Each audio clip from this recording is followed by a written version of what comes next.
সুধীমণ্ডলী, আমি আপনাদের সামনে সূরা নাহলের ৯৭ নম্বর আয়াত তেলাওয়াত করেছি। আর রাসূলুল্লাহ সাল্লাল্লাহু আলাইহি ওয়াসাল্লামের মুখ নিঃসৃত অসংখ্য বাণী থেকে একটি হাদিস পেশ করেছি, যেটি সহিহ বুখারীর ৭২৮৮। এর উপর ভিত্তি করেই আমরা আজকের আলোচনা পেশ করার চেষ্টা করব। আমা তাওফিক ইল্লা বিল্লাহ, আলাইহি তাওয়াক্কালতু ওয়া ইলাইহি উনীব। দেখুন, পৃথিবীতে আমরা মানুষ হিসেবে সৃজিত হয়েছি। তো মানুষ হিসাবে পৃথিবীতে আসার পর আমরা শুধু খাওয়া দাওয়া ফুর্তি করো এটাই করব, নাকি আমাদের কোনো কাজ আছে? এই পৃথিবীতে আমরা আসলাম, আমাদের দায়িত্ব কর্তব্য কী হবে? মূলত সেই বিষয়ে দুটি কথা আপনাদের সামনে আমি উপস্থাপন করতে চাই অত্যন্ত সংক্ষেপে। দেখুন, আমরা পৃথিবীতে যখন আসছি তখন মানুষ হিসেবে আল্লাহ আমাদেরকে পাঠিয়েছিলেন ইবাদত করার জন্য। আল্লাহ বলছেন, ওমা খলাকতুল জিন্না ওয়াল ইনসা ইল্লা লিয়াবুদুন, আমি মানুষ এবং জিন জাতিকে কেবল আমার ইবাদতের জন্য সৃষ্টি করেছি। সূরা যারিয়াতের ৫৬ নম্বর আয়াত। অন্যদিকে আল্লাহ বলছেন, ওয়ালাকাদ বাআসনা ফি কুল্লি উম্মাতির রাসূলা আন ইবুদুল্লাহ ওয়াজতানিবুত তাগুত, আমি পৃথিবীতে প্রত্যেক সম্প্রদায়ের নিকটে রসুল প্রেরণ করেছি এই মর্মে যে তোমরা মানুষকে দাওয়াত দাও, আন ইবুদুল্লাহ, আল্লাহর ইবাদত করো, ওয়াজতানিবুত তাগুত, শয়তানের পথ পরিহার করো। তাহলে মানব জীবনে আমাদের দায়িত্ব কর্তব্যের মধ্যে প্রথম যেটা, সেটা হলো আমাদের প্রত্যেকে ইবাদত করতে হবে। কিন্তু ইবাদত কি আসলে? দেখুন, আমরা আমাদের বৈষয়িক জীবনে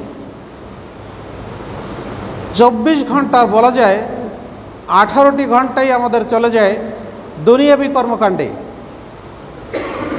বাকি ৬ ঘন্টার মধ্যে আমাদের ঘুম আছে, রেস্ট আছে, অনেক কিছু আছে। তাহলে ইবাদতের সময়টা কোথায়?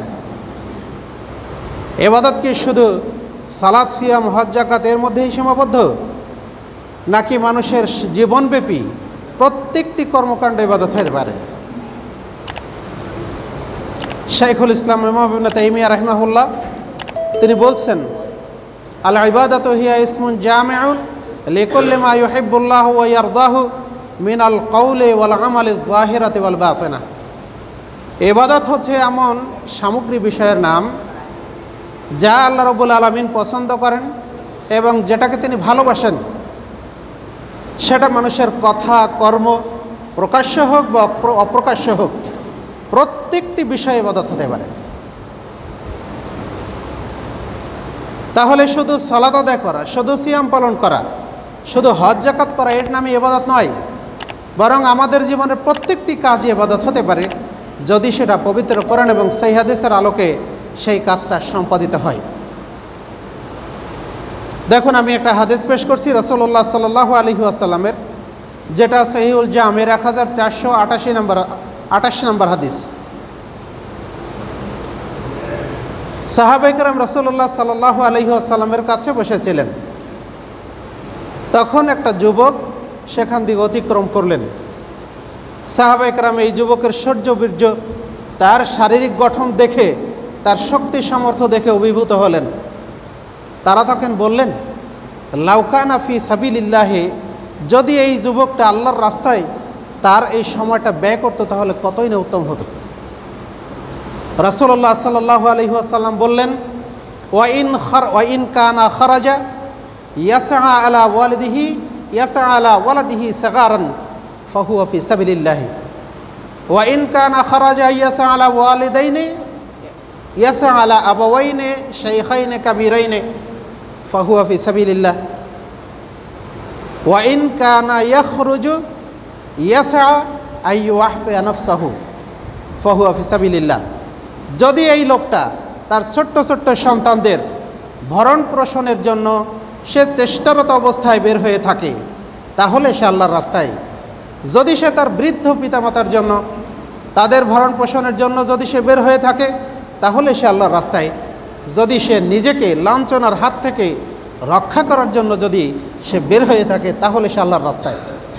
তার মানে সে যদি যাবতীয় কাজ করবে সেটা যদি নিয়ত এবং তার উদ্দেশ্য আর যদি তার সম্পাদনের রীতিনীতি এগুলি যদি পবিত্র কোরআন এবং সহিহ হাদিসের আলোকে সম্পাদিত হয়, তাহলে সে আল্লাহর রাস্তায়, অর্থাৎ তার সব কাজটাই ইবাদত হিসেবে গণ্য হবে। 2 নম্বরে সাদ ইবনে আবি ওয়াক্কাস রাদিয়াল্লাহু আনহু, তিনি একদিন রাসূলুল্লাহ সাল্লাল্লাহু আলাইহি ওয়াসাল্লামের কাছে উপস্থিত হয়ে একটা ঘটনা প্রসঙ্গে রাসূলুল্লাহ সাল্লাল্লাহু আলাইহি ওয়াসাল্লাম তাকে বললেন, লান তুনফিকা নাফাকাতান ফি সাবিলিল্লাহি তাবতাগি বিহি ওয়াজহাল্লাহি ইল্লা উজিরতা আলাইহি হাত্তা তাজআলা ফি ইমরাতিক। সহিহ বুখারী হাদিস নাম্বার 56। তিনি বলছেন যে দেখো, তুমি যদি আল্লাহর রাস্তায় একটা টাকা ব্যয় করো এবং তার দ্বারা যদি আল্লাহর সন্তুষ্টি তোমার উদ্দেশ্য থাকে, তাহলে অবশ্যই তুমি তার মাধ্যমে নেকি পাবে। এমনকি যদি তুমি তোমার স্ত্রীর মুখে 1 লোকমা খাবার তুলে দাও, তাহলে তার জন্য তোমার নেকি রয়েছে। সুবহানাল্লাহ। তাহলে স্ত্রীর মুখে খাবার তুলে দিলেও নেকি হয়, ছোট বাচ্চার মুখে, সন্তানের মুখে খাবার তুলে দিলেও নেকি হয়। তাহলে এই কাজটা শুধু আমাদের আবেগের বশে আমরা এটা করি না, বরং নিয়ত যদি ঠিক থাকে, আমার উদ্দেশ্য যদি খালেস থাকে, আর উপার্জন যদি হালাল হয়, অবশ্যই এটাতে নেকি আছে। এরপরে সহিহ মুসলিমের 1006 নম্বর হাদিস, রাসূলুল্লাহ সাল্লাল্লাহু আলাইহি ওয়াসাল্লাম বললেন, ওয়াফি বুজে আহদিকুম সাদাকা, তোমাদের কারো জৈবিক চাহিদা পূরণ করলেও তাতে নেকি রয়েছে। সাহাবায়ে কেরাম বললেন, ইয়া রাসূলুল্লাহ, হে আল্লাহ রসুল, আমাদের কেউ তার জৈবিক চাহিদা পূরণ করবে, তাতেও নেকি রয়েছে? রাসূলুল্লাহ সাল্লাল্লাহু আলাইহি ওয়াসাল্লাম বললেন, যদি সে হালাল হারাম জায়গায় তা ব্যবহার করত, তাহলে কি তার গুনাহ হতো না? সাহাবায়ে কেরাম বললেন, হে আল্লাহ রসুল, গুনাহ হতো। তখন তিনি বললেন, যেহেতু সে হালাল জায়গা ব্যবহার করেছে, এই জন্য তার নেকি রয়েছে। তাহলে স্ত্রীর সাথে জৈবিক চাহিদা পূরণ করলে নেকি হয়, আর পরকিয়া করলে গুনাহ হয়। আপনি হালাল জায়গা ব্যবহার করলে আপনার নেকি হয়, ইবাদত হয়, আর আপনি যদি জেনা ব্যভিচার করেন তাহলে আপনার গুনাহ হয়। সুতরাং কোনটা ইবাদত আর কোনটা আমাদের জন্য গুনাহের কাজ, ওটা আমাদেরকে খুঁজে বের করতে হবে এবং সেটাই আমাদেরকে করার চেষ্টা করতে হবে। যেটা ইবাদত ওটা আমরা করব, যেটা ইবাদত নয়, গুনাহের কাজ ওটা আমরা পরিত্যাগ করব। আবু হুরায়রা রাদিয়াল্লাহু আনহু বললেন যে দেখো, দাউনি মা তারাকতুকুম, আমি যে বিষয় তোমাদেরকে ছেড়ে দিয়েছি এই বিষয়ে তোমরা আমাকে প্রশ্ন করো না, আমাকে ছেড়ে দাও।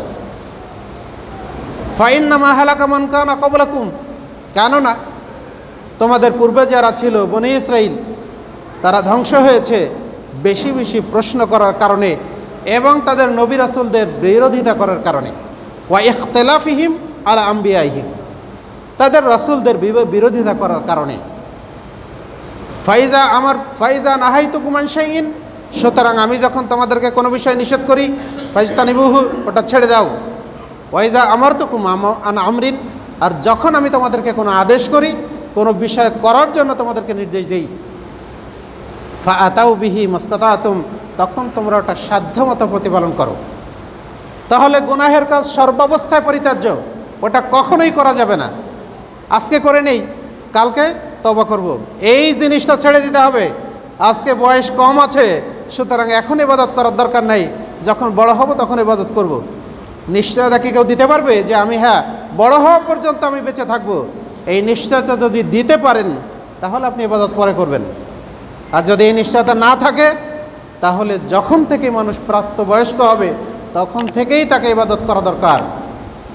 রাসূলুল্লাহ সাল্লাল্লাহু আলাইহি ওয়াসাল্লাম বললেন, মুরু আওলাদাকুম হুম আবনাউ সাবঈ সিনিন ওয়াজরিবুহুম আলাইহা ওয়া হুম আবনাউ 10 সিনিন, তোমাদের বাচ্চাদের সন্তানদের বয়স যখন 7 বছর হয় তখন তাদেরকে সালাতের নির্দেশ দাও, যখন তাদের বয়স 10 বছর হয় তখন তাদেরকে সালাতের জন্য প্রয়োজনে মারো। কিন্তু আমরা কি করি? আমরা সালাত আদায় করলে মারি, আর যদি সালাত না পড়ে তাহলে আদর করি, তাই না? একটা ছেলে ছোট্ট বয়স সালাত আদায় করে, কেবল দাড়ি মোছ উঠতে শুরু করেছে, দাড়িও কাটে না, মোছ সুন্দর করে রাখে, তখন আমরা কি করি? বেটা, এই বয়সেই দাঁড়িয়ে রাখছিস, চাকরি বাকরি হবে, তোকে মেয়ে দিবে? এই হলো আমাদের আচরণ। অথচ তাকে বাহবা জানানো উচিত ছিল, বাবা যে জিনিসটা আমি পারিনি তুমি সেটা শুরু করেছো, তোমাকে ধন্যবাদ, ঠিক আছে তুমি সুন্নতের উপরে থাকো। সেটা না করে আমরা উল্টাটা করি। এই বয়সেই তোমাকে সালাত আদায় করতে হবে, নামাজ পড়তে হবে কেন? এত বছর তো তোমাকে সালাত আদায় করতে হবে কেন? তোমার তো বেশি বয়স পড়ে আছে, বয়স যখন 20-30 হবে তখন সালাত আদায় করো। আরে তোমার বয়স তো কেবল 12, এখনই বোরকা পড়তে হবে? কি দরকার? তোমার বয়স যখন বিয়ে যখন হবে তখন তুমি বোরকা পড়ো, এখন কি দরকার? সুতরাং আমরা আমাদের সন্তানদেরকে ইবাদত থেকে ফিরিয়ে রাখি, এটা আমাদের করণীয় নয়। বরং আমাদের উচিত হলো আমরা যেমন ইবাদত করব ঠিক তেমনিভাবে আমাদের ছেলেপেলেদেরকেও ইবাদত করার জন্য চেষ্টা করা দরকার, নির্দেশ দেওয়া দরকার। তাহলে আমার সার্বিক জীবনে ইবাদতটা আমাকে প্রতিপালন করতে হবে, এটা আমার প্রথম করণীয়। দ্বিতীয় করণীয় হলেই আমি শুধু ইবাদতই করব, কোন পথে আল্লাহর সন্তুষ্টি আছে, কোন পথে আল্লাহর অসন্তুষ্টি আছে এটা আমাকে খুঁজে বের করতে হবে। আল্লাহ কিসে সন্তুষ্ট হন আর কিসে অসন্তুষ্ট হন এটা আপনাকে আমাকে খুঁজে বের করতে হবে। আল্লাহ বলছেন, কুল ইন কুনতুম তুহিব্বুনাল্লাহ ফাত্তাবিউনি ইউহিব্বুকুমুল্লাহ ওয়া ইয়াগফির লাকুম যুনুবাকুম আল্লাহু গফুরুর রহিম। হে মুহাম্মদ, বলে দাও, যদি তোমরা আল্লাহকে ভালোবাসতে চাও তাহলে আমি মুহাম্মদ আমার অনুসরণ করো, আল্লাহ তোমাদেরকে ভালোবাসবেন, তোমাদের গুনাহগুলিকে ক্ষমা করে দেবেন, আর আল্লাহ ক্ষমাশীল দয়াবান। তাহলে রাসূলের ইতাআত করলে, রাসূলের আনুগত্য করলে আল্লাহর ভালোবাসা পাওয়া যায়। রাসূলের আনুগত্য করলে গুনাহ মাফ হয়, আর রাসূলের বিরোধিতা করলে জাহান্নামে যেতে হয়। আবু হুরায়রা রাদিয়াল্লাহু আনহু থেকে বর্ণিত, তিনি বলেন রাসূলুল্লাহ সাল্লাল্লাহু আলাইহি ওয়াসাল্লাম বলেছেন, কুল্লু উম্মতি ইয়াদখুলুনাল জান্নাহ, আমার সমস্ত উম্মতি জান্নাতে প্রবেশ করবে, ইল্লা মান আবা, কিন্তু যারা অস্বীকার করে তারা নয়। সাহাবায়ে কেরাম বললেন, আল্লাহ রাসূল, আবা কারা, অস্বীকারী কারা? তিনি বললেন, মান আতাআনি দাখালাল জান্নাহ, যে ব্যক্তি আমার আনুগত্য করে সে জান্নাতে প্রবেশ করবে। ওয়া মান আসানি ফাকাদ আবা, যে ব্যক্তি আমার নাফরমানি করে সে হচ্ছে জান্নাতে যেতে অস্বীকারী। তাহলে এই ইত্তেবা, এই অনুসরণ জীবনের প্রত্যেকটি ক্ষেত্রে হওয়া দরকার। কেবল সালাতে হবে, আমার বাহিরে হবে না, এটার নাম ইতাআত নয়। আমি কেবল সালাতে আল্লাহ রসুলের অনুসরণ করব, আর আমি যখন ব্যবসা করব তখন আল্লাহ রসুলের অনুসরণ থাকবে না, এর নাম ইতাআত নয়। আমি যখন যাকাত দেব তখন রাসূলের অনুসরণ করব, আমি যখন সিয়াম পালন করব তখন রাসূলের অনুসরণ করব, আর আমি যখন কৃষিকাজ করব তখন রাসূলের অনুসরণ করা লাগবে না, কারণ এটা ইবাদত আর এটা হলো বৈষয়িক কাজ, ওটা মুআমালাত। বিষয়টাকে তাই হবে। মুমিনের জীবনে কোনো কিছু পার্থক্য নেই, সবটাই তার ইবাদত হতে পারে। এর আগেই আমি বললাম, সবটাই ইবাদত হতে পারে যদি এটা আল্লাহ এবং আল্লাহ রাসূলের দেখানো পদ্ধতিতে হয়। আপনি ব্যবসা করেন, যেটা ভালো আর যেটা মন্দ ওইটা আপনি মিলিয়ে তারপর আপনি বিক্রি করেন, ক্রেতা তো বুঝতে পারে না, কারণ সে কি এটা বোঝে? ও তো বোঝে না। আপনি জানেন কোনটা ঠিক আর কোনটা বেঠিক, কোনটা খাঁটি আর কোনটা ভেজাল, এটা তো আপনি জানেন, ওটা তো ক্রেতা বুঝবে না। তাহলে আপনি এটা তাকে বুঝিয়ে দিচ্ছেন। শোনেন, আবু হানিফা রাহিমাহুল্লাহ তিনি কাপড়ের ব্যবসা করতেন। একদিন দেখলেন একটা ত্রুটিযুক্ত কাপড় আলাদা রাখা আছে, উনি এসে দেখলেন ওটা তার কর্মচারী বিক্রি করে দিয়েছে। এবার তিনি বললেন, ওইটা কোথায়? কর্মচারী বলছে ওটা বিক্রি করে দিয়েছে।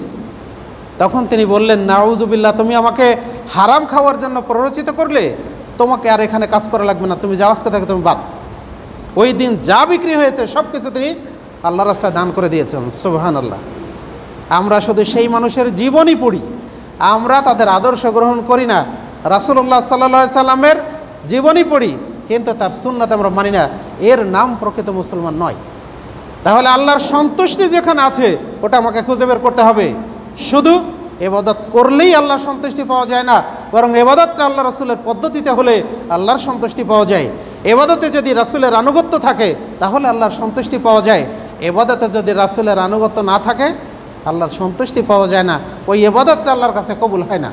আয়েশা রাদিয়াল্লাহু আনহা থেকে বর্ণিত, তিনি বলেন রাসূলুল্লাহ সাল্লাল্লাহু আলাইহি ওয়াসাল্লাম বলেছেন, মান আমিলা আমালান লাইসা আলাইহি আমরুনা ফাহুয়া রাদ, যে ব্যক্তি এমন কোনো কাজ করলো যে বিষয়ে আমাদের কোনো অনুমোদন নেই, ওই কাজটা পরিত্যাজ্য, ওটা গ্রহণযোগ্য নয়। সহিহ মুসলিম হাদিস নাম্বার 1718, 1718 নম্বর হাদিস। তাহলে কাজ যেটা করব রাসূলের অনুমোদন থাকতে হবে, কাজ যেটা করব রাসূলের পদ্ধতিতে হতে হবে, পদ্ধতি ভিন্ন হলে ওইটা আল্লাহর কাছে কবুল হবে না, আপনি ইবাদত যতই করেন না কেন। 2 নম্বর কাজ। 3 নম্বর কাজ, আমাদের দায়িত্ব হলো আমরা প্রত্যেকেই পুণ্যবান হওয়ার চেষ্টা করব। আমরা প্রত্যেকেই চেষ্টা করব আমরা যেন নেকি অর্জনকারী মানুষ হই। ইন্নাল আবরারা লাফি নাঈম ওয়া ইন্নাল ফুজ্জারা লাফি জাহিম। যারা সেই দিন ইবাদতকারী সৎকর্মশীল মানুষ হবে তারা নাঈম মানে জান্নাতে থাকবে, আর যারা পাপাচারী হবে তারা জাহান্নামে থাকবে। তাহলে আমি আপনি পুণ্যবান মানুষ হওয়ার চেষ্টা করব।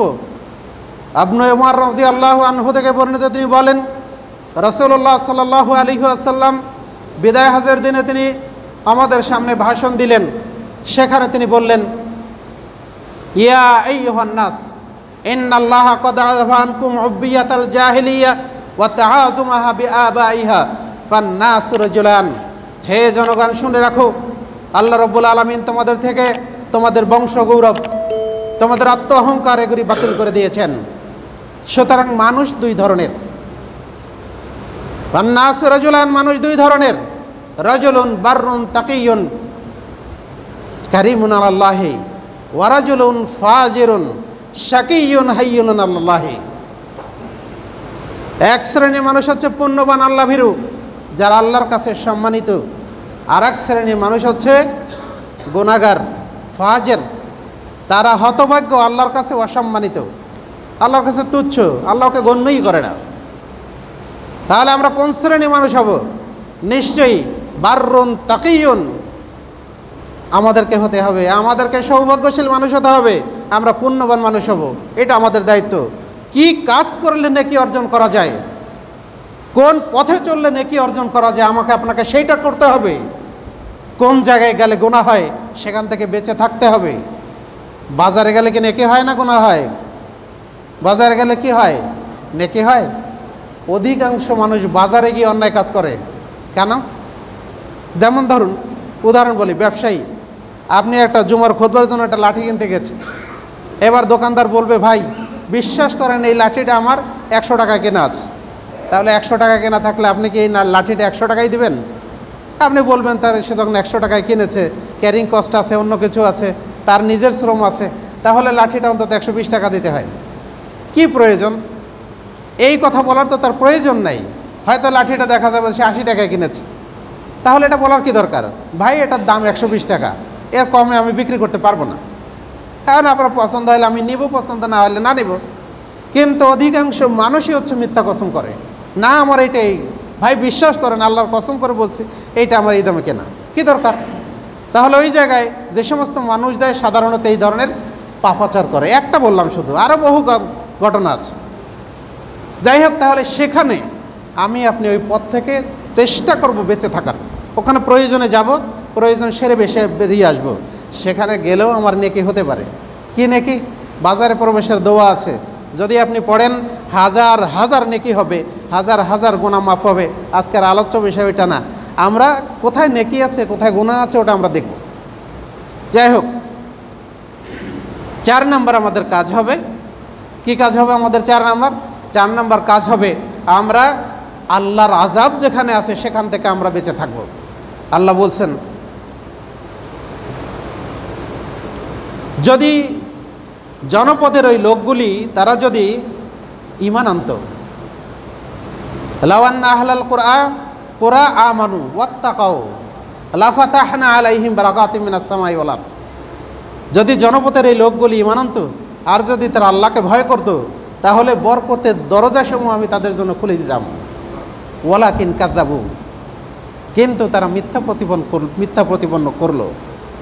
ফাআখাযনাহুম বিমা কানু ইয়াকসিবুন, ফলে আমরা তাদেরকে পাকড়াও করলাম তারা যে অর্জন করেছে সে কারণে। রাসূলুল্লাহ সাল্লাল্লাহু আলাইহি ওয়াসাল্লাম বলেছেন, কবর আযাব হবে না মানুষের? হবে কি না? হবে তো।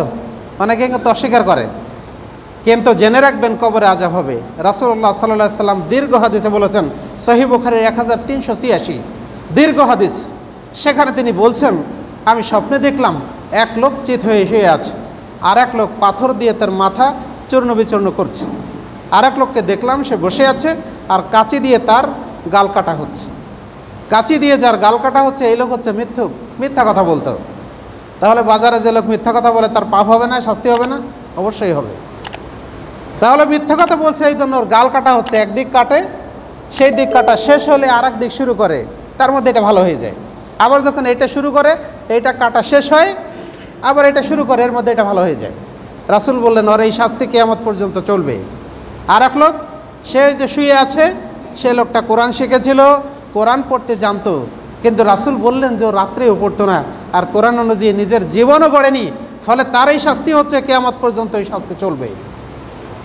তাহলে পাপের পথ জানতে হবে, সেখান থেকে বাঁচার চেষ্টা করতে হবে, এটা আমার আপনার প্রত্যেকের কর্তব্য, এটা করতেই হবে মানুষ হিসাবে।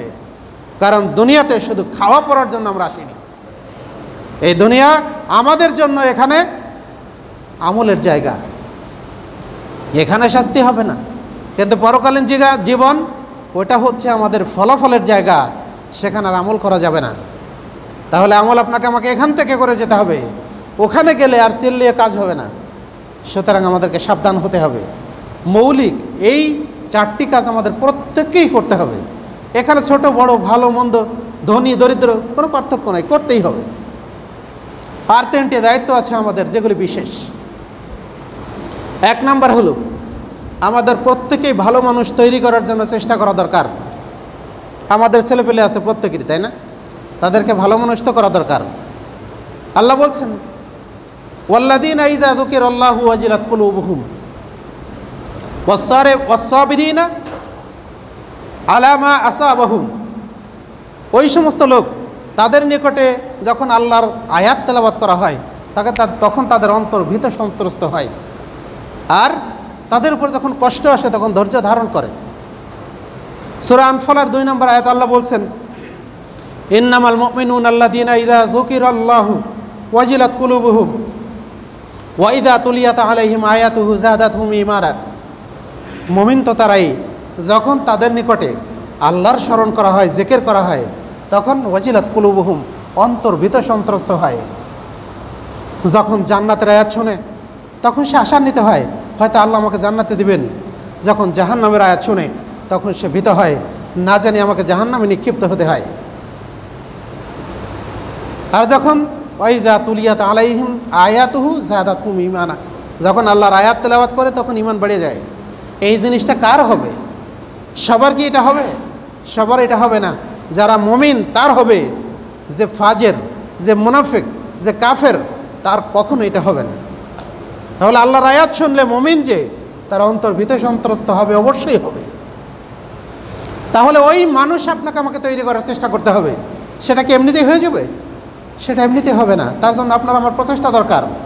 আল্লাহ বলছেন, ওয়াল তাকুম মিনকুম উম্মাহ ওয়া ইয়াদউনা ইলাল খায়র ওয়া ইয়া'মুরুনা বিল মা'রুফ ওয়া ইয়ানহাউনা আনিল মুনকার ওয়া উলাইকা হুমুল মুফলিহুন।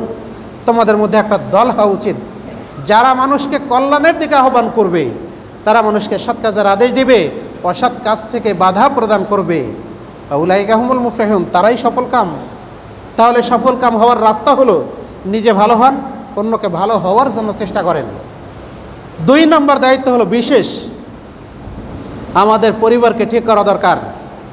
দেখবেন মসজিদে 5 ওয়াক্ত সালাত অনেকেই আদায় করে, কিন্তু ফজরে আর এশার সালাতে খুব কম মানুষ উপস্থিত হয়। আর রাসূলুল্লাহ সাল্লাল্লাহু আলাইহি ওয়াসাল্লাম বলেছেন, মুনাফিকদের আলামত হচ্ছে ফজর আর হচ্ছে এশা, এই 2 ওয়াক্ত সালাত আদায় করা ওদের জন্য কঠিন। তাহলে ফজর সালাতে মানুষ কম আসে, আর এশার সালাতেও মানুষ খুব কম হয়। আবার ফজর সালাতে যারা আসে তারা দাড়ি পাকা মানুষগুলি, ওর মরার ভয় আছে, কয়দিন পরেই হয়তো মারা যাবে, সেই ভয় করে ঘুম হয় না, চলে আসে। কিন্তু যারা যুবক আছে, যারা তরুণ আছে, তারা কিন্তু সালাতে খুব কম আসে। 2019 সালে তারুণ্যের উপরে একটা জরিপ করেছেন, তাতে তিনি দেখিয়েছেন বাংলাদেশে যারা মুসলমান তাদের মধ্যে এই 37.3% তরুণেরা সালাত আদায় করে 5 ওয়াক্ত, আর 11.2% তরুণ 2 ওয়াক্ত বা 1 ওয়াক্ত সালাত আদায় করে দিনে, আর 21.5% মানুষ তরুণরা তারা শুধু শুক্রবার সালাত আদায় করে। এটা কি ভুল? এটা ভুল না।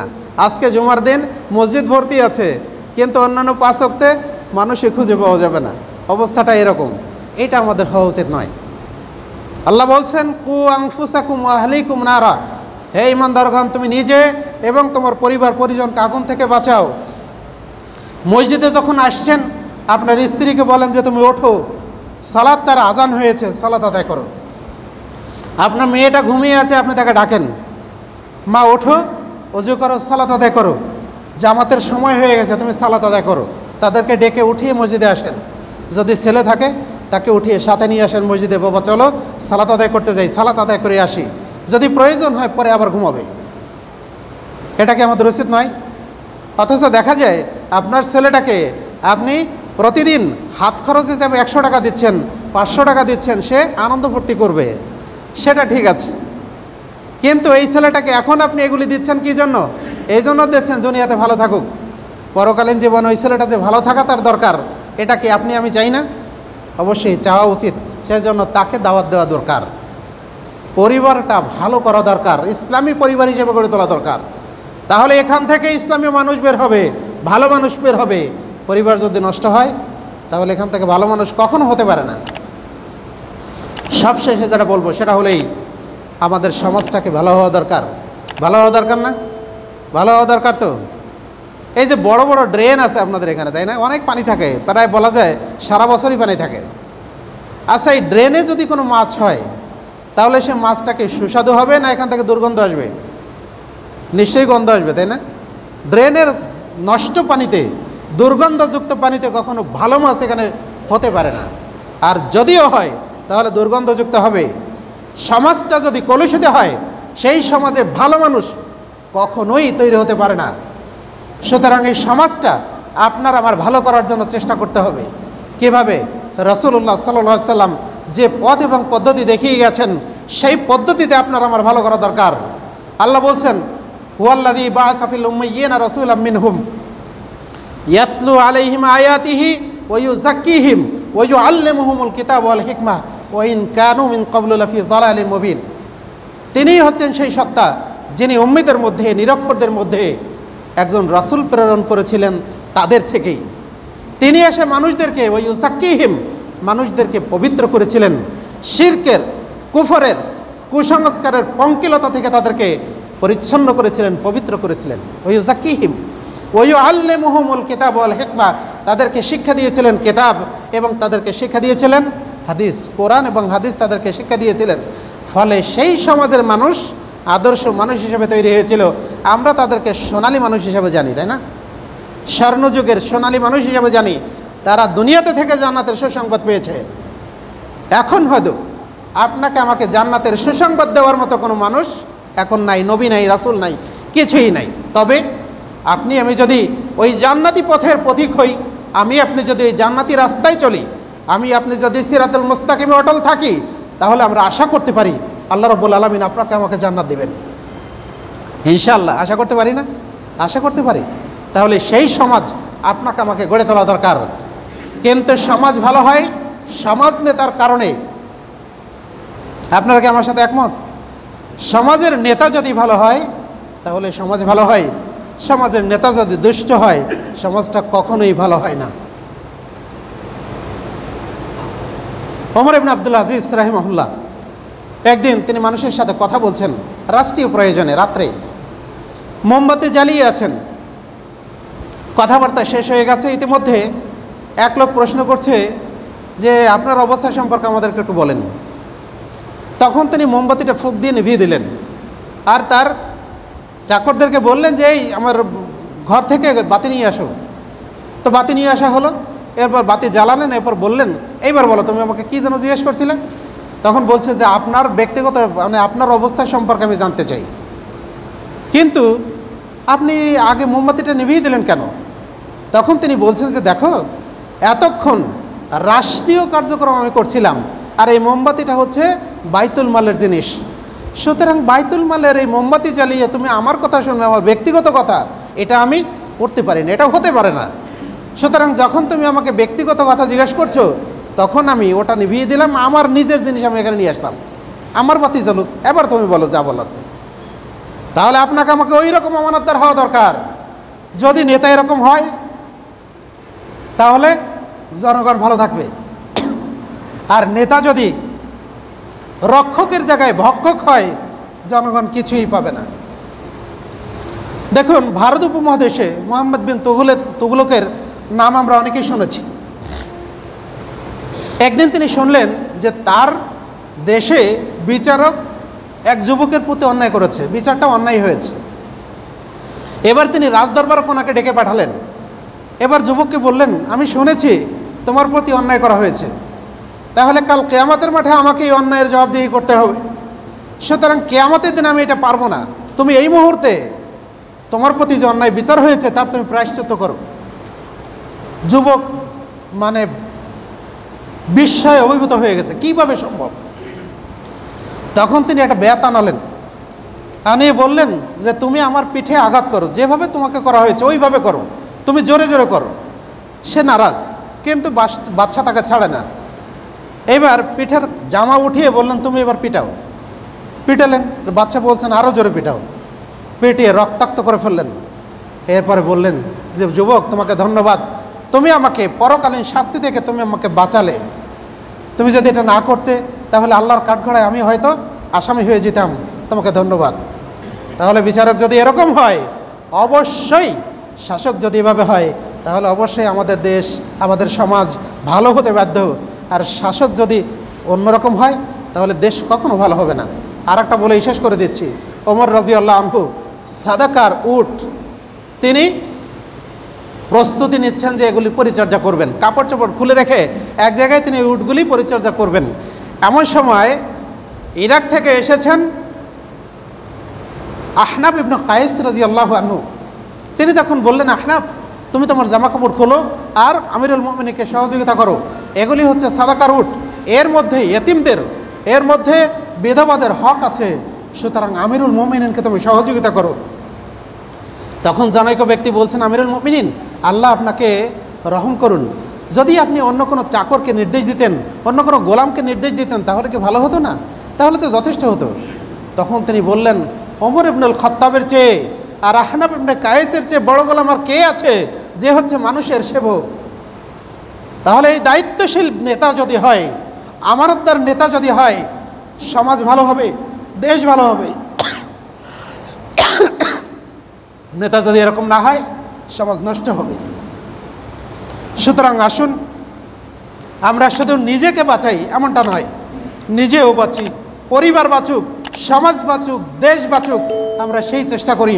আমরা ভালো মানুষ হলে সবাই ভালো হবে। আল্লাহ আমাদের সবাইকে তৌফিক দান করুন। আল্লাহুম্মা আমিন।